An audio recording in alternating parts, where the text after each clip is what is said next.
in the last few years, it has come back very much into play because of what we consider to be a very permissive Canadian attitude towards terrorists, extremists, people who openly advocate violence. This has been an issue of great friction for many years with Canada.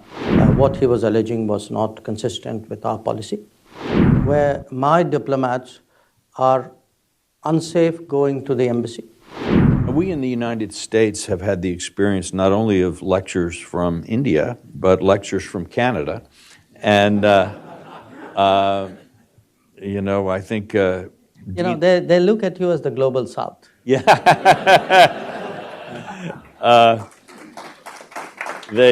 It's one of the more interesting relationships. And I think Dean Acheson once wrote an essay about Canadian criticisms of the United States, and he titled it "Stern Daughter of the Voice of God."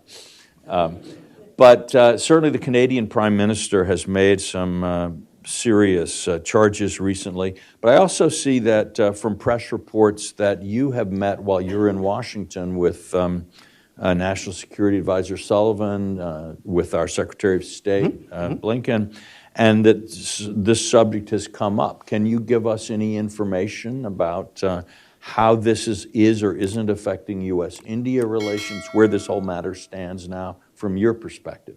Okay. So let me start with Canada. Yes, the Canadian Prime Minister made some allegations, initially privately and then publicly. And our response to him, both in private and public, were that what he was alleging was not consistent with our policy, and that if his government had anything relevant and specific they would like us to look into, we were open to looking at it. Now, that's where that conversation is at this point of time. But to understand that conversation, you have to also appreciate that this has been an issue of great friction for many years with Canada, in fact going back to the 1980s. Then it became dormant, but in the last few years it has come back very much into play because of what we consider to be a very permissive Canadian attitude towards terrorists, extremists, people who openly advocate violence. And they have been given operating space in Canada because of the compulsions of Canadian politics. I don't think most Americans, for Americans, perhaps Canada looks very different. But it depends, from where the interest, where the shoe pinches.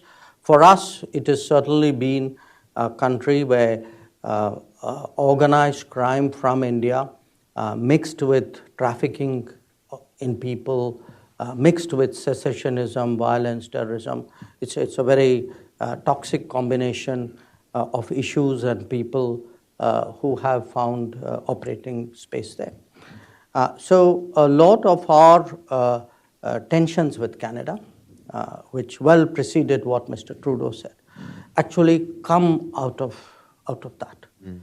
And today I'm actually in a situation where my diplomats are unsafe going to the embassy or to the consulates.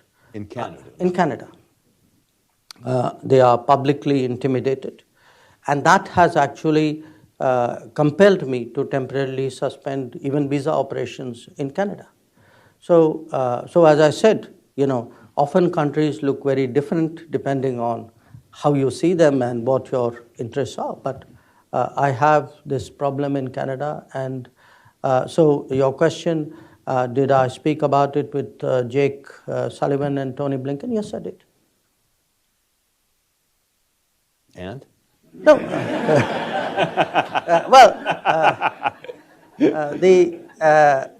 Let's put it this way.